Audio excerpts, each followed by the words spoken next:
জাতীয় পতাকার তো একটা সম্মান আছে। আপনি তো জাতীয় পতাকা 24 ঘন্টা উড়াতে পারবেন না। সন্ধ্যার পর তো সেই পতাকাটা নামাতে হবে, নামাতে হবে না? তাহলে যদি আপনি অবমাননার কথা ধরেন, তাহলে যারা নাকি 2 মাস 20 দিন একটা পতাকা একটা স্তম্ভের উপর 24 আওয়ার্স উড়িয়ে রাখলো, অবমাননা তো তারাই করলো। চিন্ময় কৃষ্ণ, তাকে গ্রেপ্তার করার ঘটনা ঘটলো, মানে সরকারের অভিজ্ঞতা না থাকার কারণে সরকার সেটি ঠেকাতে পারলো না। কিন্তু এইখানে যে চিন্ময়কে গ্রেপ্তার করলে এরকম একটা পরিণতি বা একটা প্রতিক্রিয়া এবং তার একটা প্রতিফলন যে হবে, সেটি কি আসলে অনুমেয় ছিল না? সরকার কি সেটাও আগে থেকে অনুমান করতে পারে নাই? পারলে সেটার জন্য কি সরকারের কোনো প্রস্তুতি ছিল?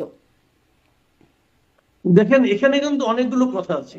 যে চিন্ময় কৃষ্ণ দাসকে গ্রেপ্তারের পরে যে এই প্রতিক্রিয়াটা হবে, এটা হয়তো অনেকে ভাবেনি। এটা ভাবেনি আমি মনে করি। এখন কেন তারা ভাবেনি? তাদের অভিজ্ঞতার অভাবের কারণে ভাবেনি। আবার ওখানে তাকে যখন নাকি জামিন নামঞ্জুর করে, যখন তাকে জেল হাজতে পাঠানোর কথা বলা হলো, তখন তাকে প্রতিরোধ করা হলো। এখানে গাড়ির সামনে লোকজন যে শুয়ে পড়লো, তারা কারা? সবাই কি এই হিন্দু ধর্মাবলম্বী? আমি কিন্তু সেটাও মনে করি না। এখানে অন্য কেউ থাকতে পারে, এবং হিন্দু ধর্মাবলম্বীরা সেখানে সবাই আটকে দিয়ে তবে সহিংস হয়ে যাবে এবং একজন লোককে কুপিয়ে হত্যা করবে প্রকাশ্য দিবালোকে। এটা আমি মনে করি না যেটা সম্পূর্ণ হিন্দুদের কাজ। এখানে অন্য কেউ এখানে কিন্তু ঢুকে পড়তে পারে, অথবা একটা হুজুগ তৈরি করার চেষ্টাও করতে পারে, অথবা এটাকে এরকম একটা ঘটনা ঘটিয়ে এটার থেকে পরে আবার একটা সাম্প্রদায়িক দাঙ্গা যাতে তৈরি করা যায়, সে ধরনের ঘটনাও কিন্তু ঘটতে পারে। আপনি স্যাবোটাজ বলেন না যাই বলেন, ঘটতে পারে। এই ধরনের ঘটনা বাংলাদেশে ঘটেনি তা মনে করার কোনো কারণ নাই। বিপরীতে আরেকটা কথা আমি বলি, চিন্ময় দাসকে যে মামলায় গ্রেফতার করা হয়েছে, সেই মামলাটার মেরিটে থেকে আপনি একবার তাকিয়ে দেখেন। সেই মামলাটা কি? 5ই আগস্ট ছাত্ররা একটা স্তম্ভের উপর একটা জাতীয় পতাকা তারা উড়িয়েছিল। 25 অক্টোবর, মানে ধরেন আপনার, দেখেন 5ই আগস্ট থেকে 5ই সেপ্টেম্বর 5ই অক্টোবর 2 মাস, তারপরে 2 মাস 20 দিন, 2 মাস 20 দিন একটা পতাকা ওখানে ছিল না, উঠছিল। এটাই বা উড়ে কেমন কেটা? আমি আমি আপনাকে এক কথা বলি, দেখেন জাতীয় পতাকার তো একটা সম্মান আছে। আপনি তো জাতীয় পতাকা 24 ঘন্টা উড়াতে পারবেন না। সন্ধ্যার পর তো সেই পতাকাটা নামাতে হবে, নামাতে হবে না?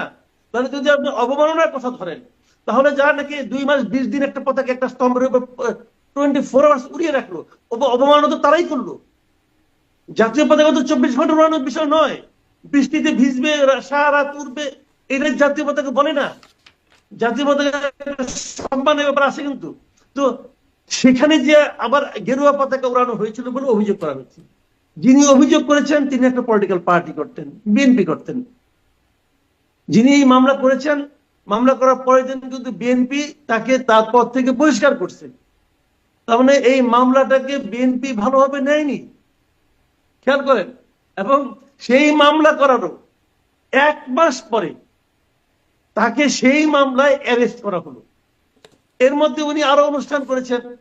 আচ্ছা, সেই মামলাটা, ওইটা কি নিজে যে কি ওই পতাকার অবমাননা করেছে?